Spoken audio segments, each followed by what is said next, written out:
سکھوں کے ساتھ دوستی بھی رکھ سکتے ہیں آپ، یعنی ایک ایز اے انسانیت جیسے سب سے اچھی طرح سے ملتے ہیں، یعنی یہ دوستی مراد ہے میری، تو ان سے بھی آپ اچھی طرح سے ملیں۔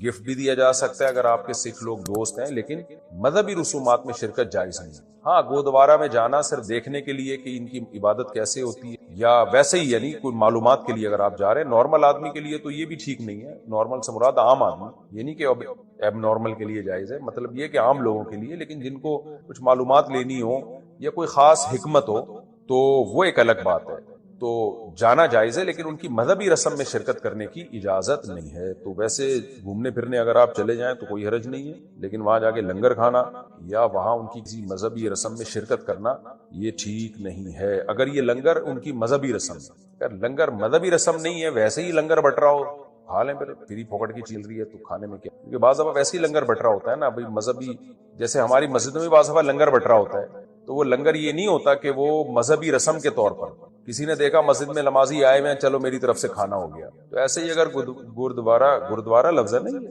گردوارہ، اگر اس میں ویسے ہی لوگ بیٹھے ہوئے ہیں، سکھ لوگ گئے ہوئے ہیں، کسی نے کھانا تقسیم کر دیا اور آپ نے بھی دونے والے کھا لیے، اور مذہبی کوئی رسم نہ ان کی، مذہبی کا مطلب یہ ہے کہ ان کے خاص دن ہیں جن میں عبادت بھی ہوتی ہے اور پھر کھانا بھی ہے، ان کے مذہب کا حصہ ہے، پھر ٹھیک نہیں۔ ویسے ہی کوئی کہیں کھانا کھا لے جا کے اور کھانا حلال ہو تو جائز ہے، لیکن بہرحال ان چیزوں سے ایوائڈ کریں میرے بھائی، بس ویسے سلام دعا رکھیں۔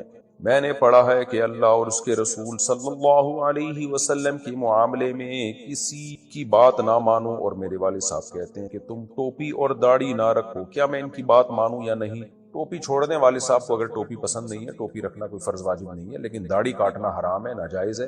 والد صاحب اگر داڑھی کاٹنے کا کہتے ہیں تو پھر داڑھی مت کاٹیں، اور پھر والد صاحب کو اللہ لمبی عمر دے، اللہ نہ کرے اگر بالفرض وہ دنیا سے چلے جاتے ہیں، ظاہر ہے سب نے جانا ہی ہے، تو پھر بعد میں ٹوپی رکھ لیں سر پہ، نبی صلی اللہ علیہ وسلم کی سنت ہے۔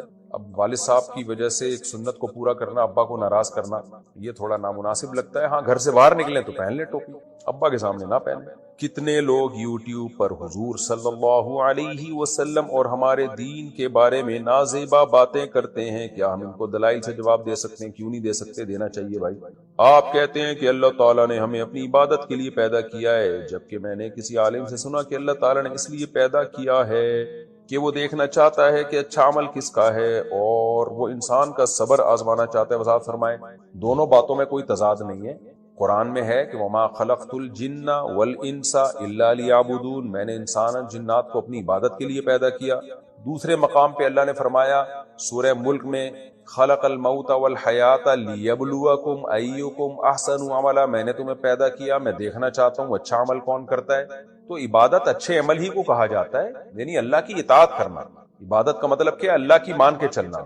تو جو بھی اچھا عمل ہے، رزق کمانا بھی عبادت ہے، سائنسی ترقی کرنا تاکہ مسلمان قوم ترقی کرے، انسانیت کو فائدہ ہو، اللہ کی رضا کے لیے یہ کام کرنا، یہ بھی عبادت ہے۔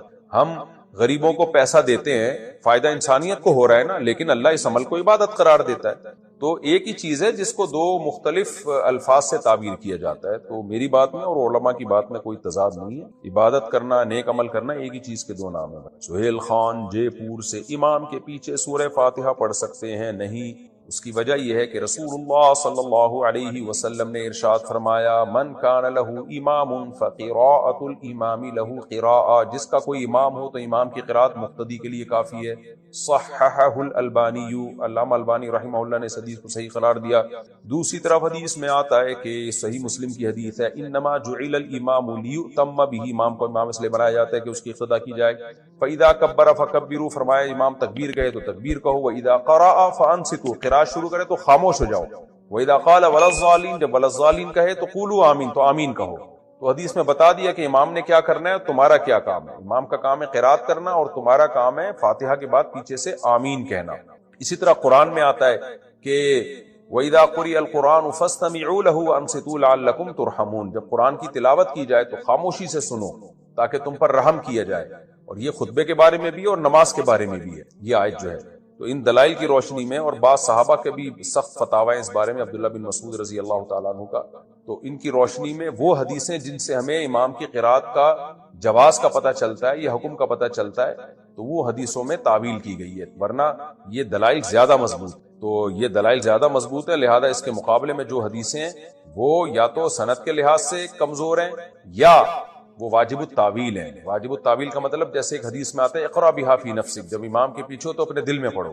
تو دل میں کا مطلب کیا ہے کہ اس کے معنی اور مفہوم میں غور و فکر کرو. تو اس طرح سے تمام حدیثوں میں تطبیق ہو جاتی ہے. اور یہ جو حدیث ہے لم یقرأ بفاتحۃ الکتاب لا صلاۃ لمن لم یقرأ بفاتحۃ الکتاب، جو فاتحہ نہیں پڑھتا اس کی نماز نہیں ہوتی. تو پوری حدیث یوں ہے من لم یقرأ بفاتحۃ الکتاب فصاعدا، صحیح مسلم میں الفاظ ہیں، جو سورہ فاتحہ نہیں پڑھتا اور آگے تلاوت نہیں کرتا اس کی نماز نہیں ہوتی. تو ہم کہتے ہیں امام کے پیچھے آپ تلاوت تو کرتے ہی نہیں ہو، فاتحہ کے بعد تو ویسے بھی آپ خاموش ہوتے ہو. تو جو اس حدیث کا مطلب ہے وہ اس حدیث کا بھی مطلب ہے جس میں آتا ہے کہ جو فاتحہ نہیں پڑھتا اس کی نماز نہیں ہوتی. تو اس سے پتہ چلتا ہے کہ فاتحہ نہیں پڑھنے کا مطلب جو امام کے پیچھے ہے حکمن اس نے فاتحہ پڑھ لی ہے. تو امام کی قرات مقتدی کے لیے کافی ہے. مطلب یہ جب امام نے پڑھ لیا تو مقتدی کو بھی یہی سمجھا جائے گا اس نے پڑھ لی. تو ان دلائل کی روشنی میں اس کو ہم جائز نہیں سمجھتے. اب جب یہ میں دلائل دیتا ہوں تو لوگ کہتے ہیں ایکچولی یہ حنفی ہے نا اس لیے ایسی باتیں کر رہے ہیں. تو پھر ایکچولی آپ اہل حدیث ہیں اس لیے آپ ویسی باتیں کر رہے ہیں. پھر تو کوئی اسلام کے دلائل دے تو ایکچولی یہ مسلم ہے تو اس لیے اسلام کے دلائل دے رہے ہیں. اور جو ایتھیسٹ ہے ہم اس کو کہیں ایکچولی یہ چونکہ ایتھیسٹ ہے اس لیے خدا کی نفی کے دلائل دے رہا ہے. پھر تو کسی کی کوئی بات سنی نہیں جائے گی میرے بھائی. تو یہ کہنا کہ یہ حنفی ہیں یہ شافعی ہیں، دلائل سے میں بات کر رہا ہوں. میں کیا ہوں وہ تو میں جانتا ہوں. کس فقہ کو میں حنفی بھی اگر ہوں تو اس لیے ہوں کہ دلائل کی دنیا میں امام حنیفہ کا جو فقہ ہے وہ شورائی فقہ تھا اور وہ بہت مضبوط فقہ ہے. وہ اکیلے امام ابو حنیفہ کی رائے کو فقہ حنفی نہیں کہا جاتا. بہرحال اگر کوئی اس رائے کے علاوہ دوسری رائے کو فالو کرتا ہے تو وہ جانے اللہ جانے. لیکن یہ جو ہمارے ہاں شدت پسندی والا راستہ ہے نا، یہ سمجھتے ہیں کہ بس ہم ہی قرآن حدیث جانتے ہیں باقی تو سارے گھاس کھا رہے ہیں. یہ سوچ کو بدلنے کی ضرورت ہے. جمعے کی نماز غریب کا حج ہے، کیا یہ حدیث صحیح ہے؟ میرے علم میں نہیں ہے میرے بھائی، کسی کے پاس ہو تو ریفرنس کے ساتھ بھیج دیں. ہو سکتا ہے میں نے کب دعویٰ کیا کہ ساری دنیا کی ساری حدیثیں میرے علم میں ہر وقت موجود رہتی ہیں، اور یہ کوئی بھی دعویٰ نہیں کر سکتا. اگر کسی نے قرآن نہ پڑھا ہو تو وہ موبائل فون پر تلاوت لگا کر اس کو سن کر یاد کر سکتا ہے کیا؟ میں نے اس طرح سے 2-3 صورتیں یاد کی ہیں جب کہ میں نے قرآن نہیں پڑھا ہوا. بہت اچھا کیا آپ نے، یاد کر لی، سن کے یاد کر لی، یہ بھی اچھی بات ہے. لیکن بہرحال قرآن پڑھنا سیکھیں آپ، یہ بھی بہت اچھا کام ہے جو آپ نے. بہت سے صحابہ اسی طرح سے قرآن جانتے تھے. حیدر انصاری انڈیا سے، میں نے 10 سال پہلے کسی سے ادھار لیے تھے.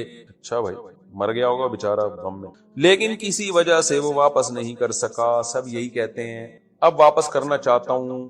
قیامت آنے والی ہے اس کا مطلب ہے. یہ کیا ہے یار؟ ایک تو ان سے بولا پی ڈی ایف میں بھیجا کرو نا یہ مسائل. اچھا بھائی، لیکن شرم کی وجہ سے نہیں کر پا رہا. سبحان اللہ، ادھار کھاتے ہوئے شرم نہیں آئی، واپس کرتے ہوئے آپ کو شرم آ رہی ہے.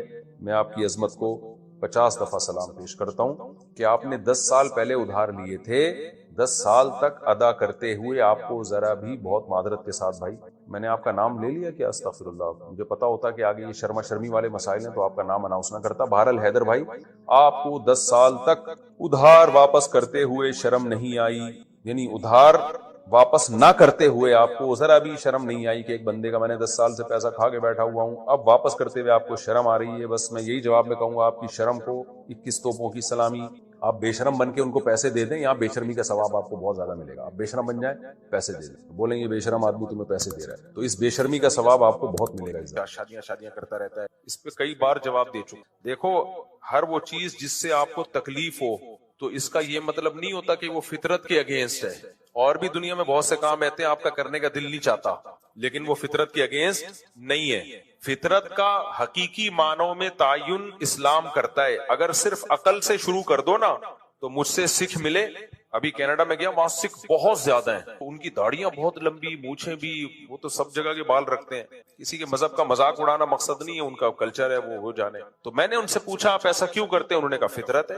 بال کی کیا ہے؟ فطرت ہے. تو وہ ان کی دلیل ہے کہ اس میں زیرنا بال بھی ہیں، وہ سارے بال ہی بال، کہتے ہیں بال کاٹنا فطرت کے خلاف ہے. اب اس پہ ڈیبیٹ ہو سکتی ہے، لیکن کب تک بحث کرو گے؟ ہمارے پاس اسلام ہے. اسلام نے ہمیں ایک اعتدال کا راستہ بتایا کہ نہ سب جگہ کے بال رکھنا فطرت ہے، نہ سب جگہ کے بال کاٹنا فطرت ہے. مرد کو داڑھی کے بال رکھنا فطرت ہے، کاٹنا فطرت کے خلاف. مونچھیں بڑھانا فطرت کے خلاف، کاٹنا فطرت کے مطابق. بغلیں کاٹنا فطرت کے مطابق، بڑھانا فطرت کے خلاف. نبی صلی اللہ علیہ وسلم کی صحیح حدیث ہے 10 چیزیں پیغمبروں کی فطرت ہیں، اور پیغمبروں کی فطرت وہ اصل میں انسانوں کی اوریجنل فطرت ہوتی. اس میں آپ نے فرمایا مسواک، دانت صاف کرنا. آپ کو پتا ہے دنیا میں ایسے لوگ بھی گزرے ہیں جو بڑے اپنے قوم کے ہیرو تھے، لیکن زندگی میں کبھی دانت نہیں صاف کیے. وہ کہتے تھے دانت صاف کرنا فطرت کے خلاف ہے. پھر وہ مثال دیتے تھے شیر نے کبھی دانت صاف کیے ہیں؟ بلی کو کبھی دیکھا برش کرتے ہوئے؟ تو انہوں نے اپنے آپ کو جانوروں پہ قیاس کیا. ان کے دانتوں میں کیڑے پڑ گئے مگر وہ صاف نہیں کرتے تھے. یہ ایسے گزرے ہیں لوگ دنیا. یہ فطرت کے خلاف ہے. تو انسان کی ایجاد کردہ چیز. دنیا میں ایسے لوگ بھی گزرے ہیں جو لباس نہیں پہنتے. میں جب کینیڈا میں تھا نا ابھی پچھلے ہفتے, تو نیوڈ لڑکے لڑکیوں کا بائکوں پہ دھرنا چل رہا تھا. میں نے نہیں دیکھا. آپ بولے مفتی صاحب وہ دیکھ, میں چاہتا دیکھ سکتا تھا لیکن نہیں دیکھا. تو وہ بالکل برہنہ. ان کی دلیل یہ تھی کہ جو لباس کی حکومت نے پابندی لگائی ہوئی ہے یہ فطرت کے خلاف ہے. انسان برہنہ پیدا ہوتا ہے تو ہم کیوں کلچر کی وجہ سے اپنے شرمگاہوں کو چھپائیں؟ کیا جانور کو دیکھا کبھی چڈی پہنے ہوئے آپ نے؟ ایک دفعہ چوہا گیا تھا ہاتھی کے پاس. ہاتھی نہا رہا تھا تالاب میں. چوہے نے ہاتھی سے بولا یار باہر آنا کام ہے آپ سے. اب ہاتھی کے لیے دریا سے باہر نکلنا آسان ہے. ہاتھی نے کہا یار مجھے گھنٹہ لگے گا باہر نکلنے میں ہاتھی ہوں, تیری طرح تھوڑی ہوں. نکلا اور چلا گیا. تو بتا دے کیا کام ہے؟ چوہے نے کہا نہیں بہت ضروری کام ہے باہر آ. ہاتھی بےچارا گھنٹوں محنت کر کے باہر نکلا. چوہے نے کہا بس واپس چلا. تین نے کہا پھر نکالا کیوں؟ کہتا میں دیکھ رہا تھا میرا انڈر ویئر پہن کے تو نہیں نہا رہا. چوہے نے کہا میں یہ دیکھنا چاہ رہا تھا کہ میرا انڈر ویئر پہن کے تو نہیں نہا رہا. تو جانوروں کا لباس نہیں ہوتا؟ وہ کہتے ہیں نہیں ہے نا. تو انسان بھی تو حیوان ہی ہے. میڈیکلی انسان اور حیوان میں کوئی فرق ہے سوائے ذہانت کے؟ اور کوئی فرق نہیں. انسان زیادہ ذہین جانور ہے باقی. اس لیے وہ کینیڈا میں احتجاج چل رہا تھا کہ کپڑوں کی پابندی ہٹائی جائے. مرضی ہو جس نے پہننا ہے پہنے, جس نے پہننا ہو تو بالکل نیوڈ بالکل. حالانکہ وہ کپڑے جس کی پابندی ہے وہ ہیں کیا؟ 2-3 اسٹیکر رہ گئے. 2-3 اسٹیکروں کو وہ کیا کہتے ہیں؟ لباس. اس کی وہاں پابندی ہے کہ وہ 3-4 اسٹیکر چپکانا ضروری ہے. اس کے بغیر آپ پبلک پلیس میں نہیں جا سکتے. تو اس پہ احتجاج چل رہا تھا کہ نہیں جا سکتے. تو وہ کہتے ہیں یہ نیچر ہے. اب کیا کر لو؟ آپ عقل سے ثابت کر سکتے ہو؟ آپ کہو گے بھائی کیسے سمجھائیں کہ یہ غلط ہے. تو عقل ہر فیصلہ نہیں کرتی. انسان کو تربیت کی ضرورت ہے, جسمانی بھی روحانی بھی. دیکھو جانور کا بچہ پیدا ہوتے ہی بکری کا بچہ دودھ پیتا ہے, گوشت کھائے گا وہ نہیں. شیر کا بچہ پیدا ہوتا ہی گوشت کھائے گا, دودھ پیے گا. گھاس کھائے گا نہیں. انسان کا بچہ پیدا ہوتا ہی گوبر بھی رکھ دو نا وہ بھی کھا جائے گا. اب بتاؤ جانور زیادہ ذہین ہے یا انسان؟ بولو نا انسان. تو انسان تو فطرت پہ چل نہیں رہا. اس کے سامنے انگارہ رکھ دو بچے کے سامنے وہ بھی کھا جائے گا. تمام دوائیں بچوں کی پہنچ سے دور رکھیں. کیوں لکھا ہوتا ہے؟ بھائی بچہ کچھ بھی کھا جائے گا. بلی کا بچہ نہیں کھائے گا کچھ بھی, حالانکہ ذہین انسان زیادہ ہے. تو یہ اس کی علامت ہے. انسان ذہین تو بہت ہے لیکن تربیت کا محتاج ہے. مادی تربیت اس کو ماں باپ اور کلچر دے گا اور روحانی تربیت اس کو پیغمبر دیں گے. تو نیچر کا تعلق روحانیت سے ہے, تہذیب کا تعلک روحانیت سے ہے. تو تہذیب پیغمبر سکھائیں گے, پیغمبر نہیں سکھائیں گے. عقل نہیں فیصلہ کر سکتی. تو عقل تو کہے گی ننگے ہو کے بیٹھو.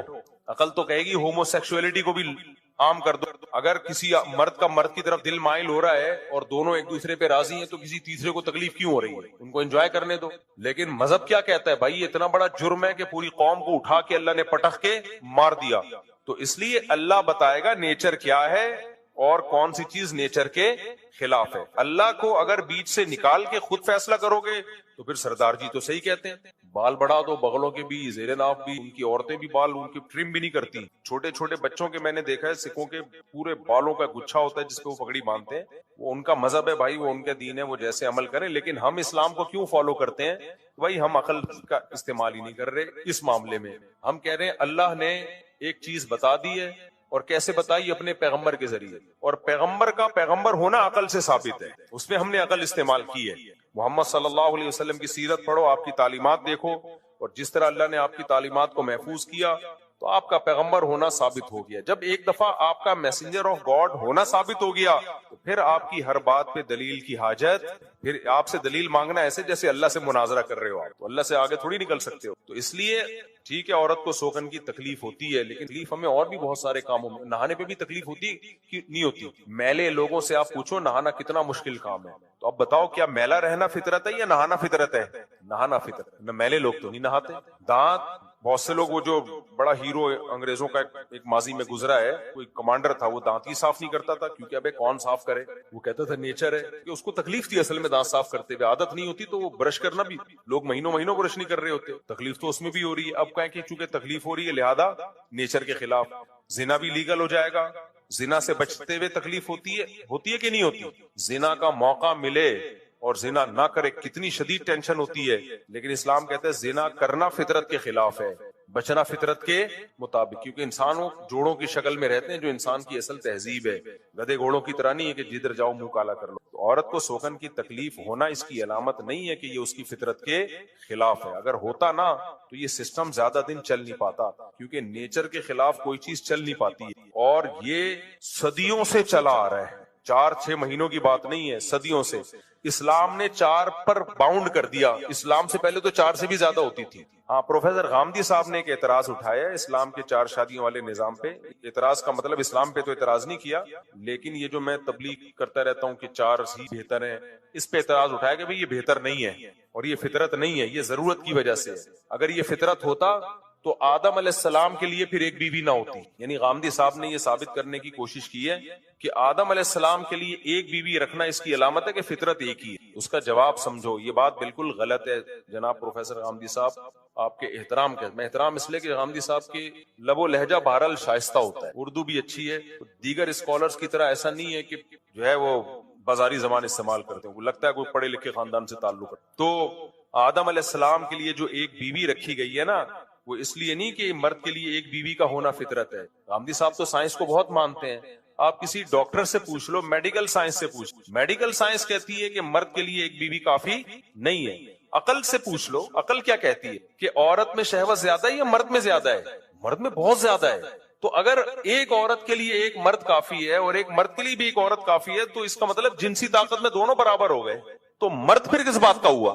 مرد کے لیے تو اس سے بڑا تانا نہیں کوئی ہو سکتا کہ تو اس طاقت میں، اس خواہش میں اپنی بیوی جیتنا ہے، تو یہ عجیب سی بات ہو گئی۔ تو اس لیے پیغمبر صلی اللہ علیہ وسلم نے جس کام کی ترغیب دی وغیرہ وغیرہ، وہ دلائل تو میں دیتا رہتا ہوں۔ تو اس لیے فطرت ایک سے زیادہ رکھنا ہی ہے، ٹھیک ہے، مجبوری میں ایک پر اکتفا کرو۔ قرآن کے الفاظ بھی یہی ہے کہ 2-2 3-3 4-4 کرو، اگر برابری نہیں کر سکتے، حقوق نہیں ادا کر سکتے تو اس مجبوری میں کیا ہے، پھر ایک پر اکتفا کرو۔ تو قرآن سے بھی یہ پتہ چل رہا ہے۔ تو اب آدم علیہ السلام کے لیے ایک بیوی کسی وجہ سے تھی، کسی مصلحت سے۔ وہ مصلحت یہ تھی کہ آدم علیہ السلام کی اگر ایک سے زیادہ بیویاں ہوتی تو ہم سب ایک ماں باپ کی اولاد نہ ہوتی۔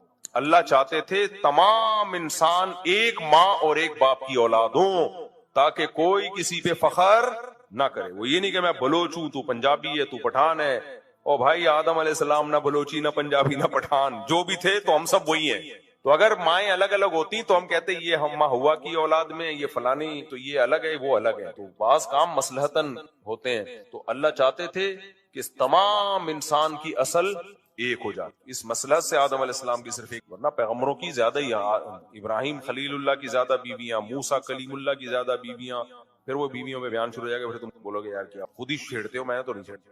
کلپ بنا بنا کے، میں تو یہ شارٹ کلپ والوں پہ ابھی پابندیاں لگا رہا ہوں، بہت بدنام کیے مجھے، میں خود دیکھ رہا ہوتا ہوں ہر دفعہ لطیفہ لطیفہ لطیفہ لطیفہ۔ بے یار، میری شخصیت کو کیا بنا کے پیش کر دیا تم نے دنیا کے سامنے۔ کل مجھے اتنا غصہ آیا، میں نے کہا کوئی ڈنکی بات بھی کر لو مفتی صاحب، خود اپنے آپ کو میں کہہ رہا ہوں، حالانکہ میں ڈنکی باتیں کر رہا ہوں، 1.5 گھنٹوں کے بیان میں لطیفے تھوڑی چل رہے ہوتے ہیں، لیکن شارٹ کلپ والے صرف لطیفہ اور شادی نکالتے ہیں اس سے، لطیفہ اور شادی۔ اب تبلیغ کی بات کی وہ ختم، ماں باپ کے حقوق کی بات کی وہ، ابھی یہ جو ایکٹریس تھی نا بول فلم کی، جن کی فون آیا، ان کی والدہ نے بھی بات کی نا، ان کی والدہ نے کہا آپ ماں باپ کے حقوق پہ تو بولتے ہی نہیں، آپ شادی پہ بات۔ ابھی وہی مفتی صاحب ماں باپ کے حقوق پہ بھی تو بولا کریں نا، آپ شادی شادی کرتے رہتے ہیں۔ میں نے کہا ابھی ماں باپ کے حقوق کی بیان کر کے آ رہا ہوں میں، ابھی آپ کے سامنے تھوڑی دیر پہلے کیا نا۔ وجہ کیا ہے، وہ شارٹ کلپ والے کمبخت بھائی، ان کو تو پیسے بنانے ہیں، ہمارا ظرف ہے کہ ہم نے پابندیاں نہیں لگائیں، اجازت دی بھی ہے، اس کا آپ ناجائز فائدہ اٹھا رہے ہو۔ تو میں مسلسل جب دیکھ رہا ہوتا ہوں یار، پھر شادی پھر شادی پھر شادی پھر شادی پھر شادی پھر لطیفہ پھر لطیفہ پھر لطیفہ پھر شادی پھر لطیفہ۔ میں نے کل احمد طالب کو فون کیا، میں نے کہا ان سب کو اسٹرائک دے دے کے کمبختوں کو اڑا دو، کوئی پتھر سے نہ مارے میرے دیوانے کو، بم کا زمانہ ہے، اڑا دو سالے کو۔ میرا امیج میں نے کہا 2 ٹکے کا نہیں چھوڑا انہوں نے۔ جس نے میرے پراپر وے میں بیانات نہ سنے وہ تو کیا بولے گا یار، یہ کیا کر رہا ہے؟ تو میں نہیں کر رہا میرے بھائی، یہ شارٹ کلپ والے کر رہے پورے۔ دیکھو آپ جب اسلامی تاریخ پڑھو نا، اس میں صرف جنگی واقعات پڑھو تو آپ کو لگے گا اسلام میں خون خرابے کے علاوہ کچھ ہے۔ آپ اگر علم حدیث پہ جو محنتیں وہ پڑھو گے تو آپ کو لگے گا کہ حدیث ہی پہ کام ہوا۔ آپ سائنسدانوں کی محنت پڑھو گے، آپ کو لگے گا اسلام میں سائنسی ترقی ہوتی رہی ہے۔ جب ایک ہی ٹاپک کو فوکس کر کے سنو گے تو پھر تو آپ کو یہی لگے گا۔ اس لیے مجھے چھیڑتے ہو مفتی سے میرے والد میراث کے دن نہانے سے منع، بستر پر کھانا کھانے سے، روزگاری یا بیمار ہو جاؤ گے، اسلام سے ممانعت۔ اور کیا میں ان باتوں میں اختلاف کر سکتا ہوں؟ جمعرات کے دن نہاؤ، جمعے کے دن نہاؤ، اصل سے جمعے کے دن ہے، جمعرات کو نہانا تو پھر جمعے کو دوبارہ نہا لو، تو اس سے پانی کی مچھلی تھوڑی بن جاؤ گے۔ اور بستر پہ کھانا کھانے سے بے روزگاری یا بیمار کچھ بھی نہیں ہوتا، کھانا بھی کھا سکتے ہو، البتہ باپ منع کر رہا ہے تو ابا کو خوش کرنے کے لیے مت کھاؤ، کیوں بحث کر رہے ہو یار؟ دیکھو ہمارے ایک استاذ ہیں، تو ان کے جب شیخ زندہ تھے نا، استاد زندہ تھے، وہ کوئی بات کا آرڈر دیتے وہ کرنا شروع کر دیتے، تو ہم نے ایک دن اپنے استاد سے پوچھا کہ یہ آپ اتنے اہم کام میں مصروف ہوتے ہیں، یہ آپ کو حکم دیتے ہیں آپ شروع کر دیتے ہو، تو یہ اتنا امپورٹنٹ کام تو نہیں ہے؟ کہتے ہیں امپورٹنٹ نہیں ہے، لیکن جب کوئی بڑا کہہ دے تو امپورٹنٹ بن جاتا ہے، کیونکہ بڑے کے حکم کو ماننا میرے لیے زیادہ امپورٹنٹ۔ تو بعض ابا نامناسب کام کہہ رہے ہوتے ہیں ابا کو خوش کرنے کے لیے، چلو بس نیچے بیٹھ جاؤ، ابا کو کسی کا باپ بھی نہیں سمجھا سکتا، ابا کو ان کے ابا نہیں سمجھا سکے، آپ کہاں سے سمجھاؤ گے؟ تو ایک دفعہ بولو ابا یہ سب وہمی باتیں، اور اگر پھر بھی نہیں مانتے تو گھر کا ماحول خراب نہیں کرو، نیچے بیٹھ کے کھا لو۔ کوئی پوچھے کہ تم بھی وہمی ہو، بولو وہمی نہیں ہو بھائی، اللہ میاں نے ابا کو خوش کرنے کا حکم دیا ہے، اس لیے میں بدھ کو نہا لیتا ہوں، یا ابا سے چھپ کے نہا لو، چھپ کے نہا لو ابا سے، ابا کہیں باہر گئے میں ایک دم نہا کے نکلو اور ڈرائر سے اپنے آپ کو صاف کر دو، ابا کو کیا پتا چلے، سمجھ رہے ہو؟ ایک صاحب مجھے کہنے لگے میں اپنی بیوی کو کوئی چیز لا کے گفٹ دیتا ہوں، میری اماں کو تو، میں نے کہا اماں کے سامنے دینے کی ضرورت کیا ہے، کم وقت چپکے سے نہیں دے سکتا تو؟ کہہ رہا نہیں جب ہے تو ہے، تو بھائی کیوں، مصلحت بھی کوئی چیز ہوتی ہے، مقصد تو بیوی کو گفٹ دینا ہے نا، اماں سے چھپا کے دیتے، کہہ رہے ڈی اماں غلط کرنی ہے، میں نے کہا یار تو اماں کو ٹھیک کرے گا کیا، اماں کو ٹھیک کرے گا تو، چھوڑ دے، اب اماں بوڑھی ہو گئی، اب ان کی زندگی گزر گئی، اب خیال کر ان کا، چھپڑ میں دے دیا کر۔ بیوی بھی کے بعض شرارتی ہوتی ہے، نہیں اماں کے سامنے ہی دو، وہ چاہتی ہے ساس کو چڑھائے، وہ مجھے کہہ رہے تھے میری اماں کو سمجھاؤ، میں نے کہا میں اپنی اماں کو نہیں سمجھا سکا تو تیری اماں کو کہاں سمجھاؤں؟ میں جب دوسری شادی کرنا، پھر وہی دوسری شادی آ گئی نا، جب کرنا چاہ رہا تھا تو میری اماں نے کون سا مجھے اجازت دی تھی، 100 دفعہ دلائل کے انبار لگا دیے، تو اماں کو کوئی نہیں سمجھا سکتا، اماں کے حساب سے چلنا پڑتا۔ جب مجھے آرڈر ملتا ہے تو میں اسے دوست سے بک کر لیتا ہوں اور پھر لیتا ہوں، کیا ہے بھائی 1500 میں، اور اپنی پیکیجنگ کر کے اسے 2000 میں بھی دیتا ہوں، دوست کو بھی یہ بات پتا ہے کہ اس طرح بزنس جائز ہے۔ جب مجھے آرڈر ملتا ہے تو میں اپنے دوست سے، کوئی چیز ہے پروڈکٹ ہے، دوست سے لے کے اپنی پیکنگ میں چلا کے بیچ، اگر دوست نے اجازت دی بھی ہے تو مہنگی کر کے بیچ رہے ہو تو دھوکہ نہ دو، بس اس کو بولو بھائی میں اتنے کی دے رہا ہوں، لینا ہے تو لو، نہیں دھوکہ نہ دو۔ آپ سے گزارش ہے کہ سوال پورا پڑھیے گا میرے بھائی، اتنا لمبا سوال میں پورا پڑھوں گا تو صبح ہو جائے گی۔ یہ آپ یہ طلاق کا مسئلہ معلوم ہو رہا ہے تو یہ استفتاء آپ اس میں اپنا فون نمبر لکھیں اور ادھر جمع کرا دیں دارالفتاء میں، جواب لکھ دیں۔ اچھا میرے بھائی، مفتی صاحب انڈیا کے مولانا سلمان ندوی صاحب، انہوں نے حضرت معاویہ کے بارے میں، مولانا سلمان ندوی بالکل کھسک گئے، باولے ہو گئے ہیں، یہ کھسکنے کا لفظ بھی ہلکا ہے، باولے ہو گئے ہیں، اوٹ پٹانگ قسم کی باتیں کر رہے ہیں۔ بعض لوگ ہوتے ہیں ان کے ماں باپ بڑے، والد دادا بہت بڑے بڑے علامے ہوتے ہیں، تو وہ سمجھتے ہیں کہ ہمیں علم میں پختگی کے بغیر ہی اس درجے کے عالم بن سکتے ہیں ہم، صرف ابا کی وجہ سے، تو پھر یہ اس طرح کی چیزیں پیدا ہوتی ہیں۔ ان کے تو نہ اخلاق رہے، بات کرنے کا سلیقہ نہیں رہا، بات ایسے کرتے ہیں لگتا ہی نہیں کوئی عالم بات کر رہا ہے، کوئی محقق بات کر رہا ہے۔ ان کے جو باپ دادے تھے وہ تو بڑے محققین تھے، بہت شائستہ لب و لہجہ تھا ان کا، ادھر ادھر کی پھینک رہے ہوتے ہیں۔ اسلام میں دوست کے کیا ہو، جو بھی آپ کے ساتھ اٹھنے بیٹھنے والا ہے اسلام نے اس کے ساتھ اچھے سلوک کا حکم دی، لیکن ایک بات یاد رکھو، ٹین ایجر لڑکے ہوتے ہیں، ان دوستیوں میں خطرہ زیادہ ہوتا ہے، فائدے کم ہوتے ہیں، اس لیے اس عمر میں گہری دوستیاں مت لگاؤ، اور کسی ایک سے دوستی نہیں لگاؤ کہ یہ میرا جگری دوست ہے، یہ میرا منا، آپ کے 4-6 جگری دوست ہوں اور ہمیشہ ان 2-4 کے ساتھ ہی کہیں بھی گیدرنگ ہو، وہ 2-4 کے ساتھ، 2 کی دوستی صحیح نہیں ہوتی، سمجھ رہے ہو؟ ماں باپ کو بھی چاہیے نظر رکھیں کہ اگر 2 لڑکے دوست بنے ہوئے چپک کے، نماز بھی ساتھ پڑھ رہے ہیں، کھانا بھی ساتھ کھا رہے ہیں، تو اس میں خطرات زیادہ ہیں، تو اس لیے 2 کی دوستی بڑے ہمیشہ منع کرتے ہیں، 2 کی چپک کے دوستی۔ تو آج کل فساد کا دور ہے، خطرات کا امکان زیادہ ہے، پھر شیطان اس دوستی کو کچھ اور رنگ دے دیتا ہے، پھر اس کے حقوق آ جاتے ہیں، اس لیے پھر پڑھائیوں میں بہت نقصان ہوتا ہے، کسی کام کا نہیں رہتا۔ تو ہمارے مدرسے میں تو بہت سخت دوستیوں پہ پابندی ہے، حضرت فرماتے تھے سب کے ساتھ اچھا سلوک رکھو، جو آپ کے کلاس فیلو ہیں سب کے ساتھ برابر سلوک، کسی کے ساتھ بد کلامی نہیں، بدتمیزی نہیں، بس اس سے زیادہ دوستی کی اجازت۔ ایک دفعہ ایک طالب علم باہر گیا، دکان والا تھا، اس کے ساتھ کھڑے ہو کے گپے مارنے لگا،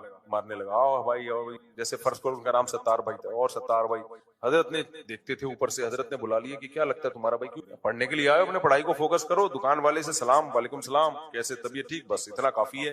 اس سے زیادہ حضرت نے فرمایا کسی طالب علم کو کسی مسلمان سے فری ہونے کی اجازت نہیں ہے۔ اس وقت تو ہمیں بڑا برا لگتا تھا کہ یار اسلام میں تو یہ ہے کہ تعلقات بڑھاؤ، اور اب پتہ چلتا ہے بھائی ٹائم ویسٹنگ ہے وہ. تعلقات بنانے کا یہ مطلب نہیں ہے. ٹین ایجر لڑکے لڑکیاں ہوتی ہیں, ان کو زیادہ دوستیوں کو فوکس نہیں کرنا چاہیے. تو سب سے مساویانہ سلوک ہو, بس سب دوست ہیں, 3-4 ہوں, بس پوری ایک گیدرنگ ہو اچھے لڑکوں کی. ایسا نہ ہو کہ چرسیوں سے لگا لیں, 5-6 ہیں جی چرسی ہیں. پیسہ, پیٹ, عزت, شہرت, شادی, بچوں کی بچے, پھر اسکول, پھر 2 سے زیادہ نہ ہو, یہ ایک مستقل ٹینشن ہے. تیسرا کیوں ہو گیا, ساس, بہو, داماد ستا رہا ہے, جٹھانیاں, نندیں, یہ ہمارے مسائل ہیں. سمجھ رہے ہیں؟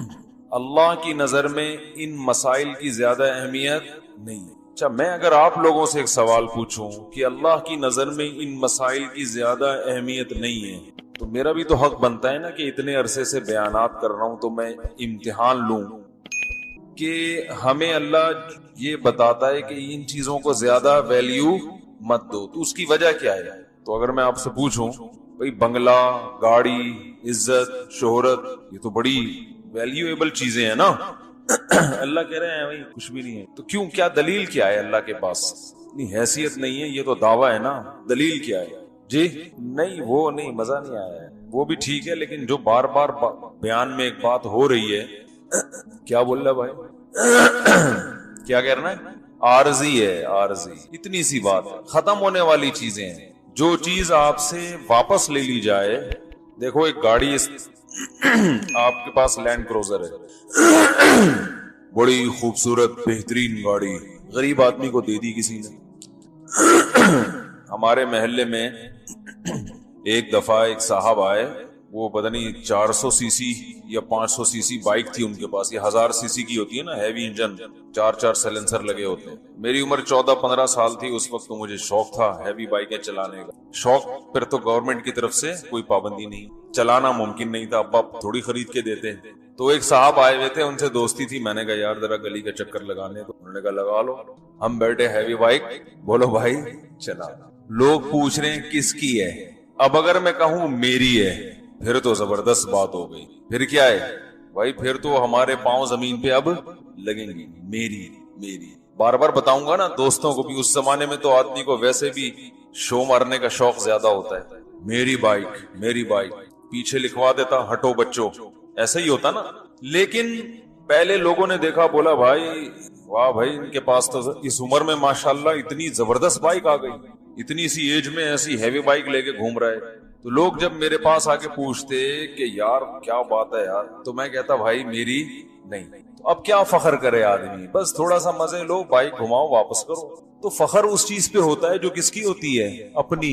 اپنا کچھ بھی نہیں ہے, ٹھیک ہے نا. اپنا بولو بھائی کچھ ہے ہی نہیں, تو کیا فخر کرنا ہے یار. تو جو چیزیں اپنی سمجھی جاتی ہیں وہ اپنی نہیں ہیں. اللہ قرآن میں کہتے ہیں الم نجعل لہ عینین, کیا ہم نے تمہیں 2 آنکھیں نہیں دی ہیں؟ تو یہ کس کی ہیں؟ اللہ نے دی ہیں بھائی, اللہ واپس لے گا. وَلِسَانًا وَشَفَتَيْن, کیا ہم نے زبان نہیں دی؟ یہ زبان کس نے دی ہے؟ اللہ نے. یہ ہونٹ کس نے دی ہے؟ شفتین, 2 ہونٹ. ہاتھ, پاؤں, ناک, آنکھ, کان, دل, دماغ, جگر, گردے, پھیپھڑے, کلیجی, کوئی ایک چیز بھی اپنی نہیں. تبھی یہ جو پیون کاری ہے نا, ٹرانسپلانٹیشن کا جو عمل ہے, اس کو علماء ٹھیک نہیں سمجھتے. آنکھیں ڈونیٹ کر دینا اور مختلف پارٹس ڈونیٹ کر دینا, یہ اکارڈنگ ٹو اسلام اچھا کام نہیں ہے. انسانیت کی خدمت کا حکم ہے. ایسی خدمت کہ آپ اپنے پارٹس ہی دائیں بائیں کرنا شروع کر دیں, نہ. بعض علماء کا اختلاف ہے کچھ ایسے پارٹس کے بارے میں جس پر انسانی زندگی موقوف ہے. جیسے گردے کے بارے میں اختلاف ہے, کڈنی ڈونیٹ کرنا, لیکن بہت سے علماء اس کو بھی جائز نہیں سمجھتے. لیکن بہرحال وہ ایک اختلافی مسئلہ ہے, کچھ جائز کہتے ہیں, کچھ کڈنی وغیرہ ڈونیٹ کرنے کو. لیکن میں ابھی اس پیچیدہ مسئلے کی بحث میں نہیں جاؤں گا, دونوں طرف دلائل ہیں. تو لیکن کم از کم مرتے ہوئے اپنے جسم کے اعضاء ڈونیٹ مت کیا کرو. ہم مالک نہیں ہیں ان چیزوں کے, اللہ نے ہر ایک کو مختلف پارٹس دیے ہیں, بس اسی کے استعمال کے. یہ کوئی بائک تھوڑی ہے کہ یار ذرا استعمال کے لیے دے دو, تو آنکھیں دے دو, کان دے دو. ہاں یہ ضرور ہے کہ جو غیر مسلم ڈونیٹ کر چکے ہیں ان کے مذہب میں جائز ہے, ان کا تو آخرت پہ یقین ہی نہیں ہے. تو پہلے سے کوئی اس طرح کے پارٹ رکھا ہوا ہو تو بعض علماء کہتے ہیں اس کو استعمال کرنے میں کوئی حرج نہیں ہے. کیونکہ وہ تو اس نے کر ہی دیا نا، وہ تو ویسے ہی ضائع ہو ہی گیا. بہرحال یہ پیچیدہ مسئلہ بھی، میں اس کی زیادہ ڈیٹیل میں نہیں جا رہا، اس پر پورا پھر لوگ اسی پہ شروع ہو جائیں گے بحث کرنا. اس میں کافی تفصیلات ہیں، اس کو چھیڑا تو موضوع چینج ہو جائے گا. تو ہم اپنی آنکھوں کے مالک نہیں ہیں. یہ جو اللہ نے ہمیں 2 عدد گردے دیے ہیں، ہم اس کے مالک نہیں ہیں، یہ بھی چھن جائیں گے. ایک گردہ خراب ہوتا ہے تو لوگ سمجھتے ہیں ایک خراب ہو گیا، بھائی مرو گے تو دونوں خراب ہو جائیں گے. کیا خیال ہے؟ کوئی بھی چیز ہماری اپنی نہیں ہے، لہذا جب ہماری اپنی اخپل ہے ہی نہیں تو پھر فخر کرنا کیسا؟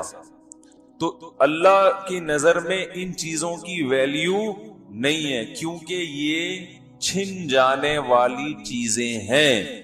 دیکھو اپنی سوچ کے زاویے کو درست کر لیا نا تو کام ہٹو بچو ہو جائے گا.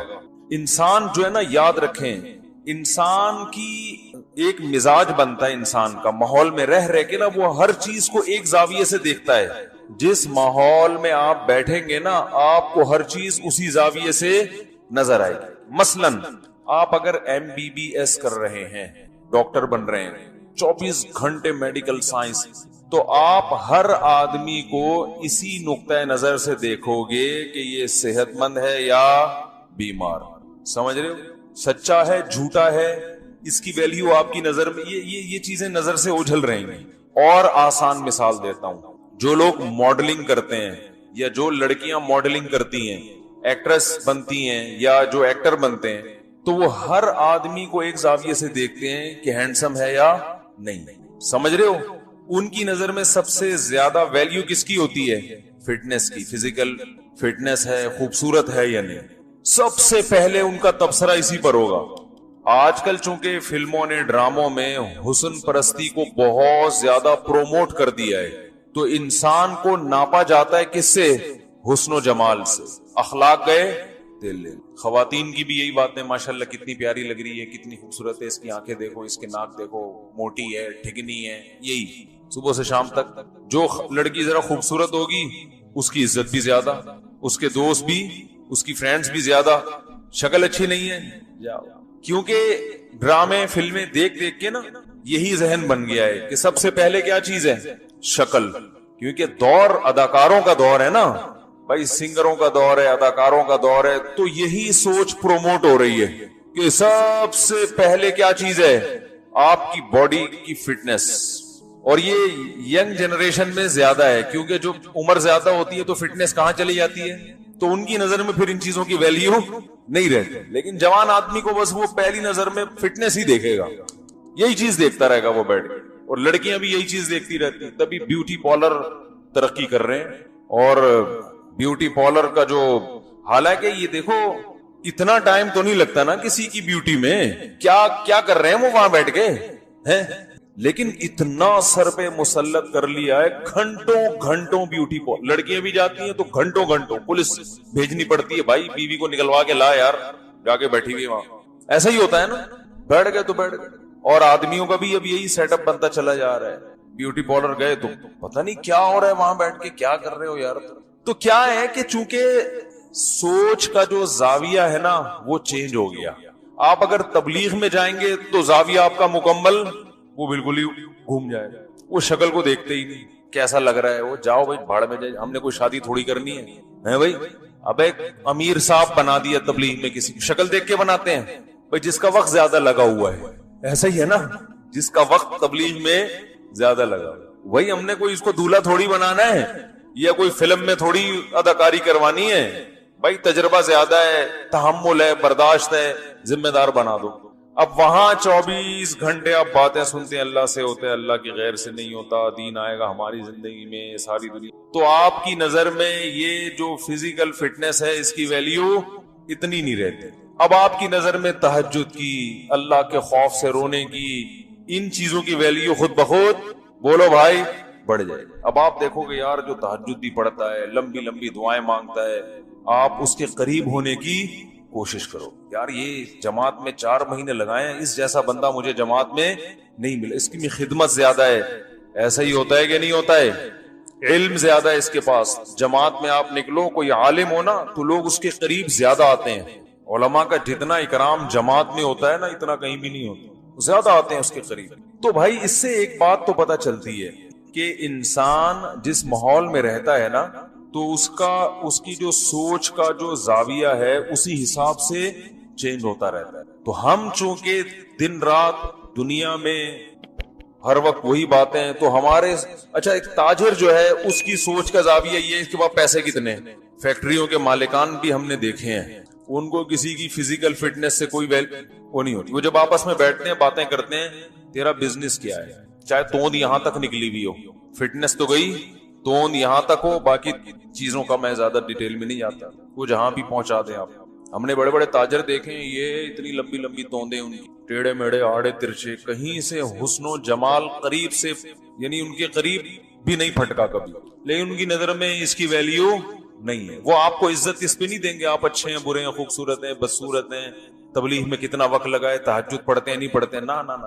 ہاں بھائی تیرا بتا کہ تیرا بزنس، میرے پاس سادی ٹاؤن کے پلاٹ ہے، تیرے پاس کہاں کے ہیں؟ یار میں تو ڈیفنس میں کھیل رہا ہوں، میں نہیں کھیل رہا، میں اس کی بات کر رہا ہوں۔ تو تیرے پاس اتنا سرمایہ، تیری اتنی ٹرانزیکشن ہے بینک، اچھا بینک والوں کی نظر میں اس کی ویلیو ہے کہ آپ کی ٹرانزیکشن کتنی۔ آپ بینک جاؤ، بہت خوبصورت ہو آپ، نور برس رہا ہے، چائے کا نہیں پوچھے گا، آپ پوچھے گا اس پہ ہے کہ آپ کو چائے پلائیں، وہ بولے گا یار اس کے اکاؤنٹ میں پیسے کتنے۔ اربوں روپے کی ٹرانزیکشن ہوتی ہے، کروڑوں کی ہوتی ہے، تو آپ کو فون کر کے کہے گا سر میں خود آ رہا ہوں آپ کے پاس، آپ کو یہاں آنے کی ضرورت بولو بھائی نہیں، کیونکہ وہ ان کا تو کام یہی ہے نا، ان کی نظر میں ویلیویبل آدمی وہ ہے جس کے اکاؤنٹ میں پیسے تگڑے پڑے ہوئے ہیں، حلال کیوں حرام کیوں، وائٹ منی ہو بلیک منی ہو، آپ کی بھلا سے منی ہونا چاہیے، توند یہاں تک ہو، کوئی پرسنالٹی ہو، ہینڈسم ہے نہیں ہے، اس سے انہیں غرض، آڑے ترشے ٹیڑے میڑے لوگ بھی جائیں گے نا ان کے پاس، وہ کہے گا یار اس کا اکاؤنٹ میں اتنے سال سے اتنا پیسہ پڑا ہوا ہے، آپ آئے بیٹھے سر، بہت عزت دیں گے آپ کو۔ تاجر عزت دے گا تجارت کی بیس پہ کہ اس کی تجارت مجھ سے زیادہ ہے، وہ ہر وقت اسی نقطہ نظر سے سوچتا ہے۔ تو بھائی اب ان میں سارے صحیح تو نہیں ہو سکتے، کیا خیال ہے؟ یعنی اس سے ایک بات یہ پتا چلتی ہے کہ ہمارا جو دل ہے نا اس میں اللہ نے لچک رکھی ہے، وہ مختلف اسٹائل سے سوچتا ہے، اس کو جس قسم کا ماحول ملے گا وہ اسی اسٹائل سے سوچنا شروع کر دے گا۔ اب یا تو جو جس اسٹائل سے سوچ رہے سب ٹھیک ہیں تو سوچنے دو، یا ایسا ہے کہ ان میں صرف ایک اسٹائل ٹھیک ہے باقی سارے غلط ہیں۔ سمجھتے ہو کہ نہیں سمجھتے؟ اسلام کا دعویٰ یہ ہے کہ ان میں صرف ایک اسٹائل ٹھیک ہے باقی سارے غلط، سب غلط انداز سے سوچ رہے ہیں۔ جو کسی کو ویلیو دے رہا ہے اس بیس پہ کہ یہ ہینڈسم ہے، اسمارٹ ہے، خوبصورت ہے، اللہ فرماتے ہیں غلط غلط غلط، بلند ذوق نظر نہیں ہے، یہ تمہاری سوچ کی بلندی نہیں ہے۔ اگر اس بیس پہ انسان کی ویلیو ہوتی تو حضرت بلال رضی اللہ تعالیٰ عنہ کا تو پھر اسلام میں کوئی مقام ہوتا ہی نہیں، یہ تو ممکن ہی نہیں تھا ان کا کوئی مقام ہوتا۔ یہ غلط اس لیے ہے کہ بڑے بڑے ہینڈسم خوبصورت لوگ اللہ ان سے یہ نعمت چھیننے والا ہے، ختم، اس کا مطلب پھر وہ عزت کے قابل نہیں رہیں گے۔ اور ویسے بھی جو چیز اپنے اختیار میں نہ ہو اس پہ تھوڑی کسی کی تعریف کی جاتی ہے۔ صحت کسی حد تک تو اپنے اختیار میں ہے، کسی حد تک، باقی تو کس کا کام ہے؟ یہ اللہ کا کام ہے۔ آپ ہزار کوششیں کر لیں صحت بنانے کی، اللہ چاہتا ہے تو بن جاتی ہے، نہیں چاہتا تو نہیں بنتی۔ یہ تو غیر اختیاری چیزیں ہیں، خوبصورت ہونا، بدصورت ہونا، کالا ہونا، گورا ہونا، آواز کا اچھا ہونا، آواز کا بھدا ہونا، یہ تو غیر اختیاری چیزیں ہیں۔ تجارت کی بنیادوں پر اگر آپ ایک دوسرے کو عزت دیتے ہیں تو بھائی پیسہ بھی کیا ہو جاتا ہے؟ چھن جاتا ہے۔ موت تو سب کچھ ختم کر دیتی ہے، تو چونکہ ان پہ فنا کا لیبل لگا ہوا ہے، فنا ہونے والی، ختم، ہم سے پہلے کتنے لوگ آئے، عزت بھی شہرت بھی، کہاں گئے؟ مر کے ختم، برباد ہو گئے۔ تو جس بیس پہ عزت ہو رہی ہے وہ بیس اگر ختم ہو گئی، وہ ہمارے دوست ہیں بڑے اچھے تاجر ہیں، بیان سنتے ہیں، یہ بات بھی سنیں گے، وہ پوری ذمہ داری کے ساتھ بتا رہا ہوں، سنیں گے، وہ خوش ہو جائیں گے۔ اچھا میں 2-3 دفعہ ان کے آفس میں گیا، مجھے کہنے لگے مفتی صاحب آپ ہمارے آفس آیا کرو، جب بھی آتے ہو نا کوئی اچھا سودا ہو جاتا ہے، تو مجھے فون کر کے بلاتے ہیں، یار کام ہے آپ سے، آئیں بیٹھیں یار پلیز یار چائے پی لیں ہمارے ساتھ، یہ وہ بہت اصرار کرتے ہیں۔ میرے پاس اچھی دوستی ہے, گپ شپ اچھی ہے, کبھی ٹائم ہوتا ہے تو چلا جاتا ہوں. تو میں نے ان سے پوچھا, میں نے کہا یار آپ تو بالکل ہی چپک ہی جاتے ہیں, کیا آؤ بیٹھو, کیا وجہ کیا ہے؟ انہوں نے کہا یار جب بھی آئے ہو نا سودا ٹائٹ ہوا ہے. میں نے کہا اللہ خیر کرے, کسی دن میں آیا اور نقصان ہو گیا تو یہ عقیدت کہاں جائے گی؟ عقیدت کی بیس جو ہے نا, میں نے کہا مضبوط بولو بھائی, عقیدت کی بیس خاندانی نہیں ہے. پھر انہوں نے بتایا کہ ایسا نہیں ہے. خیر انہوں نے مجھے مطمئن کر دیا, میں نے کہا چلو پھر ٹھیک ہے, ورنہ ایسا نہ ہو کہ عقیدت کی بیس ہی یہی ہے کہ آنے سے پھر وہ بھینسوں والا ہی قصہ ہوگا. سنا ہوگا کئی دفعہ, چھوڑو بار بار نہیں سناتا. وہ بھینسوں والا ہے نا, نئے نئے لوگ بھی بیٹھے ہوئے ہیں, ایک ہاں بچڑے پہ آ رہا ہوں بچڑوں پہ بھی آ رہا ہوں. تو وہ بھینس نہیں, ایک آدمی کے مولوی صاحب نے کہا دودھ مسجد میں آیا کرو, بھینس تمہاری دودھ دے گی. ایک دیہاتی وہ مسجد میں آیا تو دودھ دینے کی وجہ مر گئی. 2-4 نمازیں پڑھی, ہر بھینس مر رہی تھی. تو مولوی صاحب کے پاس گیا, مولوی صاحب نے کہا اللہ تمہارے امتحان لے رہے ہیں نا. تو ایک کٹا چیخ رہا تھا, چھوٹا سا بھینس کا بچہ.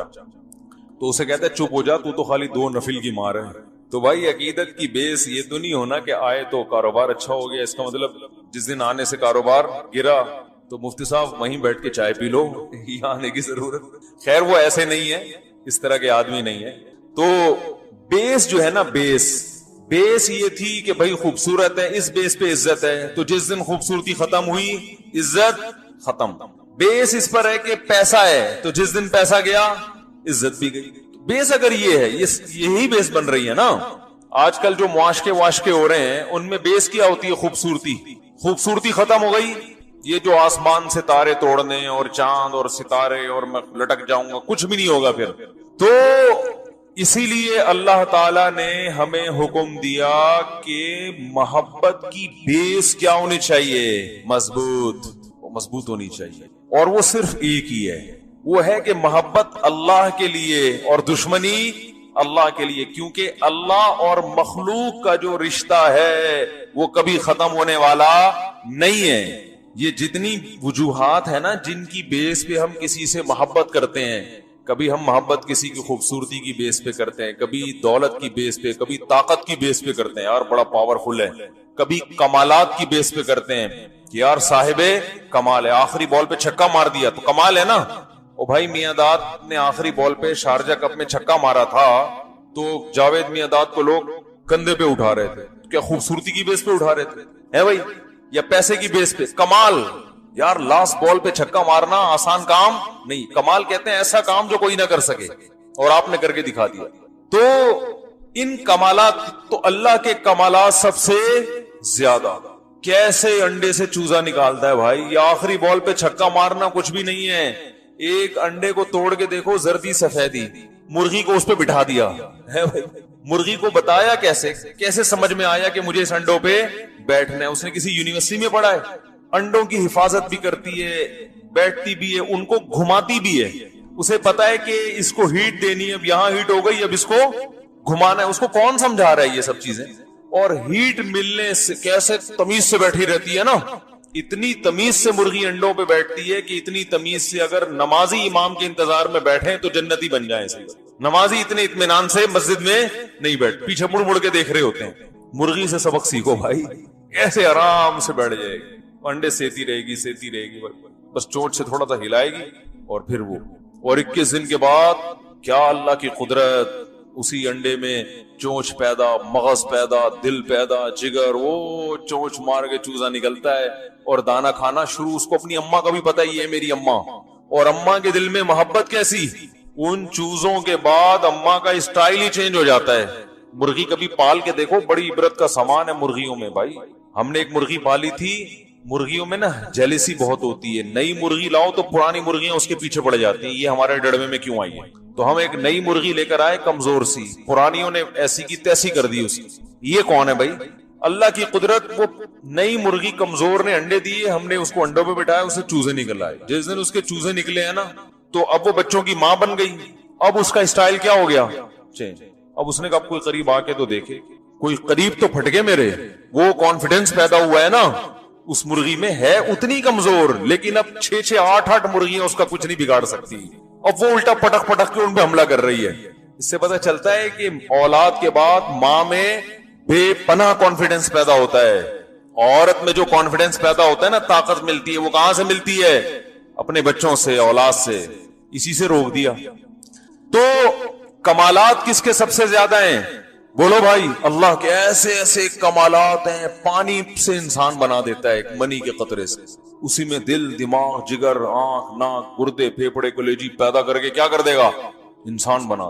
فالق الحب والنوى, دانے کو پھاڑتا ہے, تناور درخت بناتا ہے, اس درخت میں پھل پیدا ہوتا ہے, پھر اس پھل میں وہی گٹلیاں, ایک آم کی گٹلی زمین میں ڈالو ہے بھئی, اس سے پودا پیدا ہوگا, پھر پودے سے درخت پیدا ہوگا, بالکل ایک الگ چیز وجود میں آ رہی. پھر وہ درخت بڑا ہوگا, اس میں بھور لگے گا, اس میں پھول پیدا ہوگا, پھر اس میں پھل پیدا ہوگا, پھر وہ بڑا ہوگا, پکے گا, سینکڑوں ہزاروں آم پیدا ہوں گے, ان سینکڑوں ہزاروں میں سے ہر ایک میں وہ گٹلی ہوگی جو آپ نے زمین میں دفن کی تھی. او بھائی, ایسے کمالات کسی کے نہیں ہیں, اور یہ کمالات ختم ہونے والے نہیں ہیں. جاوید میاں داد نے ایک چھکا مارا تھا, اس کے بعد دوبارہ دوسرے ایسے چھکے کی توفیق نہیں ملی. کیا خیال ہے بھائی؟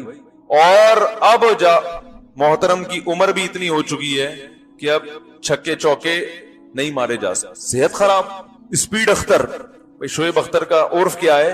اسپیڈ اختر. اسپیڈ اختر کی جتنی اسپیڈ تھی اب ہے, اب تو سنا ہے چلنے پھرنے سے بھی سنا ہے, واللہ عالم. بھائی اسپیڈ اختر کی جو اسپیڈ تھی, اب وہ اسپیڈ باقی ہے؟ نہیں بھائی, اب باقی نہیں. اب محترم شعیب اختر سے اگر کہا جائے کہ حضرت آپ اسی اسٹائل کے ساتھ بولنگ کرائیں جس اسٹائل سے آپ ماضی میں کرایا کرتے تھے, اور کلیپنگ ہوتی تھی اور لوگ اپریشیٹ کرتے تھے, کہیں گے بھائی میری ہڈیوں میں وہ دم نہیں رہا, اب میں اتنا دوڑوں گا تو کوئی پرزا دائیں بائیں ہو جائے گا, جس کو دوبارہ اپنی جگہ پہ لانا یہ کسی کے بس کی بات. ہمارے ایک رشتے دار ہیں, اللہ ان کی عمر برکت دے, تو کہنے لگے یار ایک عمر کے بعد آدمی ایکسرسائز کے قابل بھی نہیں رہتا. یہ واقعہ سنا رہے تھے. میں نے کہا خیریت کیا ہو گیا؟ کہہ رہے میں حج کرنے کے لیے گیا, اب اتنی عمر میں آپ حج کرنے جا رہے ہیں نا, 55-60 سال ایج ہوگی, تو رمل میں تھوڑا سا سینہ کرانا پڑتا ہے نا. کہہ رہے ہم تو آفس میں بیٹھ کے کام کرنے والے لوگ ہیں, زیادہ ہلنا جلنا ہمارا ہوتا نہیں ہے, تو پہلے چکر میں نے جب یوں کیا ہے تو ادھر سے کٹک کی آواز آئی اور یوں ہی رہ گیا میں. کہہ رہے ہیں وہ جو یوں ہوا ہوں بڑی مشکل سے ڈاکٹر اپنی پرانی پوزیشن پہ لے کر آئے ہیں, پتہ نہیں اتنا ڈینٹنگ پینٹنگ کا کام ہوا ہے نا اندر, اور کہہ رہے ہیں وہ درد ابھی تک بولتے کیوں نہیں گیا. تو بھائی یہ کمال انسان کے نا تھوڑے دنوں میں ختم.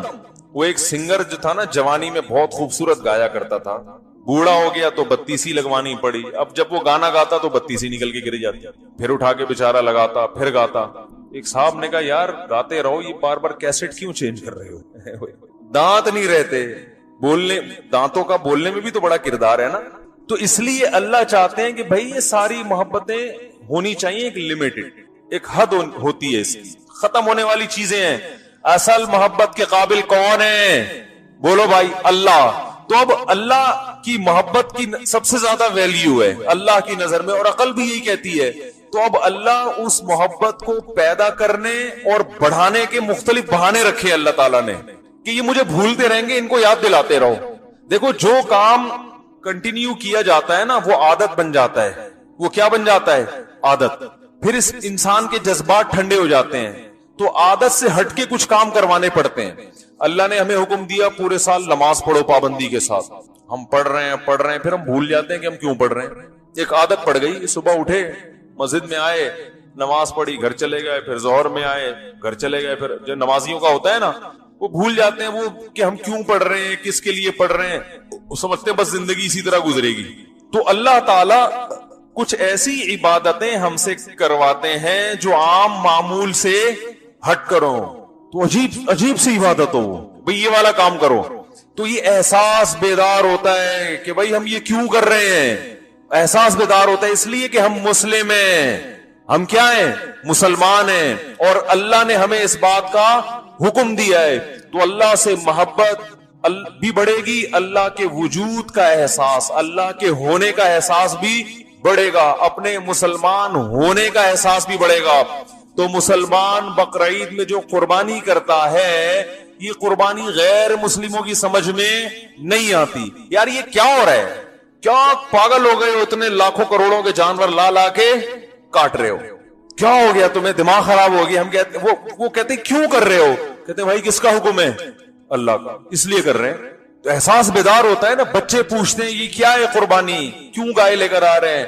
بھائی کس کا حکم ہے؟ اللہ کا حکم ہے. سنت ابیکم ابراہیم, ابراہیم علیہ السلام کو اللہ نے حکم دیا اپنے بیٹے کو ذبح کر دو.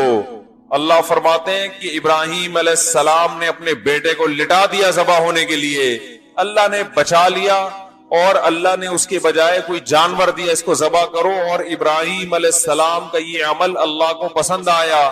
کیا عمل؟ کہ انہوں نے اللہ کے حکم کے آگے چونو چرا نہیں کی. بھئی یہ بیٹا بھی تو اللہ نے دیا ہے نا, ویسے بھی تو اٹھا سکتا ہے.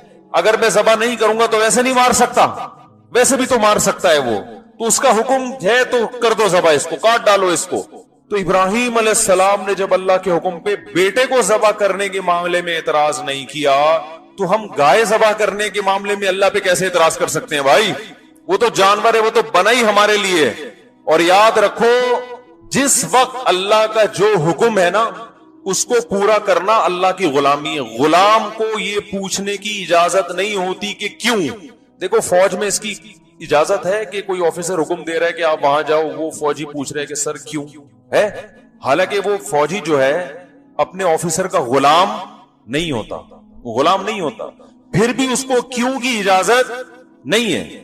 حکم دیا جا رہا ہے یہ کرو وہ کرو, کہہ رہے سر کیوں, اس کی ریزن تو بتائیں. اب وہ آفیسر بیٹھ کے گھنٹے اس کو ریزن سمجھائے گا. ایسا ہوتا ہے؟ کوئی بھی دنیا کا سسٹم چل نہیں سکتا بھائی. Order is order, order is order. تو اللہ کہہ رہے ہیں ایک فوج کا آفیسر جب اپنے ماتحت کو آرڈر کرتا ہے تو اسے کیوں کی اجازت نہیں ہے, تو پھر جب میں تمہیں آرڈر کر رہا ہوں تو تمہیں کیوں کی کہاں سے اجازت ہوگی؟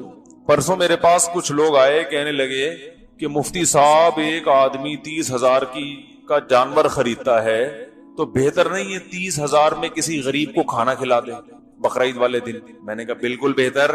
بولتے کیوں نہیں بھائی؟ میں نے کہا بالکل بھی نہیں, یہ افلاطونی اور بقراتی اپنے پاس رکھیں. کہہ رہے ہیں لوگ کہہ رہے ہیں. میں نے کہا بالکل غلط کہہ رہے ہیں. کہہ رہے ہیں آخر وہ 30,000 کا جانور ذبح کرے گا, 30,000 میں کتنے گھروں میں راشن آ جائے گا, 30,000 میں بچیوں کو جہیز مل جائے گا, 30,000 میں یہ ہو جائے گا, 30,000 میں وہ ہو جائے گا. میں نے کہا بھائی اللہ خوش نہیں ہوگا, باقی سارے کام ہو جائیں گے. کیونکہ رسول اللہ صلی اللہ علیہ وسلم نے فرمایا بقرعید کے دنوں میں اللہ کو جانور کا خون بہانے سے زیادہ کوئی